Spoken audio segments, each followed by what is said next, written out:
भाजपमधील चटण्या लोणच्याकडे फार लक्ष देणं गरजेचं नाही, कारण इतिहास साक्षीला आहे.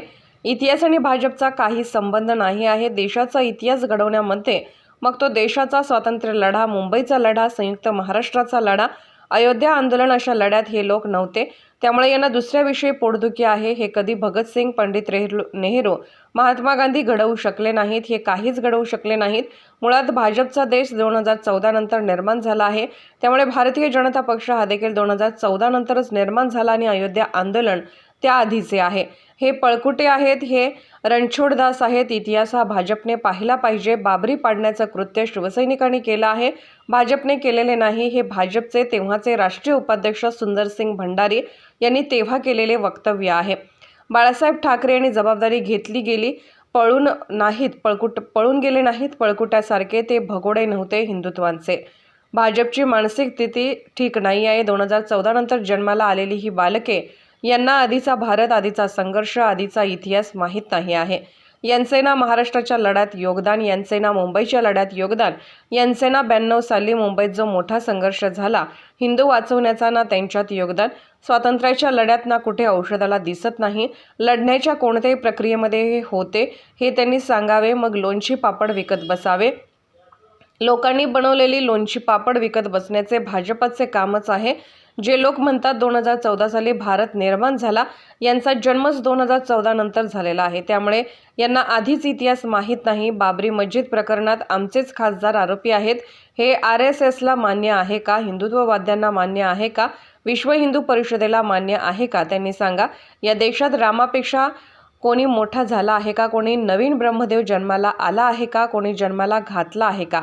जो रणछोडदास, ज्यांचा जन्म 2014 नंतर झाला, ते रामापेक्षा कधी मोठे झाले? आम्ही प्रकाश आंबेडकर यांना सांगतो की जिंकेल त्याची जागा आहे, हे आमचं सूत्र आहे. आमच्या आघाडीमध्ये जागेवरून ओढता नाही आणि ओढता येणार नाही आणि होणारही नाही. जागांचे वाटप जे आहे ते निवडून देण्याची क्षमता आणि उत्तम उमेदवार यावर असते. आमच्या तिन्ही पक्षाचं एक मत आहे व या सूत्रानुसार आम्ही पुढे जात आहोत. वंचित बहुजन आघाडी यांना नरेंद्र मोदी यांच्या हुकुमशाही विरुद्ध लढायचं आहे. नरेंद्र मोदी हे परत सत्तेत आले तर या देशाला हुकुमशाहीच्या खाली ढकलत जाईल आणि विरोधी पक्षाला तिहाड जेलमध्ये जाऊन बसावे लागेल. प्रकाश आंबेडकर यांची भूमिका देशासाठी फार मोठा मंत्र आहे. डॉक्टर बाबासाहेब आंबेडकर यांचे ते नातू आहेत. त्यामुळे या संविधानाचे महत्त्व सर्वात जास्त त्यांना माहिती आहे. बघा, कोण काय म्हणताय आणि कोण काय सांगताय, त्याच्याकडे ही जी चटण्या लोणची वगैरे आहेत सध्या भाजपमधली, त्याच्याकडे का फार लक्ष द्यायची गरज. इतिहास साक्षीला आहे. इतिहास आणि भारतीय जनता पक्षाचा अजिबात संबंध नाही. कारण इतिहास घडवण्यामध्ये या देशाचा मग स्वातंत्र्य लढा असेल, बरं का, स्वातंत्र्य लढा असेल, इतकंच कशाला, या मुंबईचा लढा असेल, संयुक्त महाराष्ट्र लढा असेल, अयोध्या आंदोलन असेल, या देशातल्या कोणत्याही साहसपूर्ण लढ्यात हे लोक नव्हते. त्याच्यामुळे त्यांना दुसऱ्यांविषयी एक असूया आणि पोटदुखी आहे की हे लढ्यामध्ये हे शूरासारखे, मर्दासारखे काम करत होते, बरं का.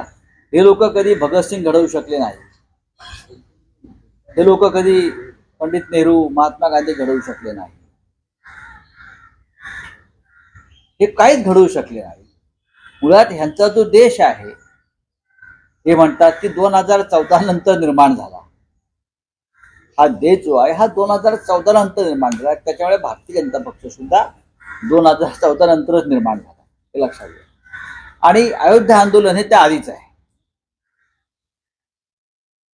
हे काल म्हटले पळपुट आहे, हे रणछोडदासाचे पळपुट आहे. इतिहास त्याने भारतीय जनता पक्षाचाच पाहायला पाहिजे. शिवसेना या आंदोलनात कुठे होती? भारतीय जनता पक्षाचे तेव्हाचे राष्ट्रीय उपाध्यक्ष सुंदरसिंग भंडारी यांचं स्टेटमेंट काय आहे त्यावेळेला, की बाबरी पाडण्याचं कृत्य हे शिवसैनिकांनी केलंय, भाजपने केलेलं नाही. हे अधिकृतपणे भारतीय जनता पक्षाचे प्रवक्ते आणि राष्ट्रीय उपाध्यक्ष सुंदरसिंग भंडारी यांचं स्टेटमेंट आहे. पळून गेले. लालकृष्ण अडवाणी यांचं नंतरचं स्टेटमेंट पहा तुम्ही. अडवाणी जे होते रथयात्रेच्या निमित्तानं, पण तेही म्हटलं की आमचं काम नाही. मग कोणी गेलं? आकाशातून मारेकरी आले होते, ते शिवसैनिक होते. लोणचा असेल, चटणी असेल, मिरची असेल, बरं का, अजून काय असेल, पण ते आम्हीच होतो करणारे. शिवसैनिक होते. बाळासाहेब ठाकरे जबाबदारी घेतली, पळून नाही गेले पळपुट्यांसारखे. पळून नाही गेले बाळासाहेब ठाकरे, हिंदू हृदय सम्राट. ते भगोडे नव्हते हिंदुत्वाचे. किंवा ह्यांचं काय आहे, यांची मानसिक स्थिती ठीक नाहीये. 2014 नंतर जन्माला आलेली बालकं आहेत. त्यांना आधीचा भारत, आधीचा इतिहास, आधीचा संघर्ष या देशातला माहीत नाही. यांचं ना महाराष्ट्रात लढ्यात योगदान, यांचं ना मुंबईच्या लढ्यात योगदान, यांचं ना 92 साली मुंबईचा इतका मोठा संघर्ष झाला हिंदू वाचवण्याचा, ना त्यांचं ह्यांच्यामध्ये योगदान. स्वातंत्र्य लढ्यात ते कुठे औषधाला दिसत नाहीये. कुठे आहेत हे? लढण्याच्या कोणत्या प्रक्रियेमध्ये आणि मैदानावर हे आहेत त्यांनी सांगावं, आणि मग लोणची पापड विकत बसावं. त्यांचं काम आहे तर लोकांनी बनवलेली लोणची पापड विकत बसायचं. स्वतः काय बनवायचं नाही, स्वतः काय करायचं नाही. जे लोक म्हणतात 2014 साली भारत निर्माण झाला, मग त्यांचा जन्म ह्या लोकांचा 2014 नंतर झालेला आहे. त्याच्यामुळे त्यांना आधीचा इतिहास माहीत नाही. इतिहास खूप मोठा या देशात. ते आमचं नाव त्या लढ्यात, शिवसेनेचं नाव सुवर्णाक्षराने लिहिलं गेलेलं आहे. कोठारी बंधू हे शिवसैनिकच होते, सगळ्यांना माहिती आहे.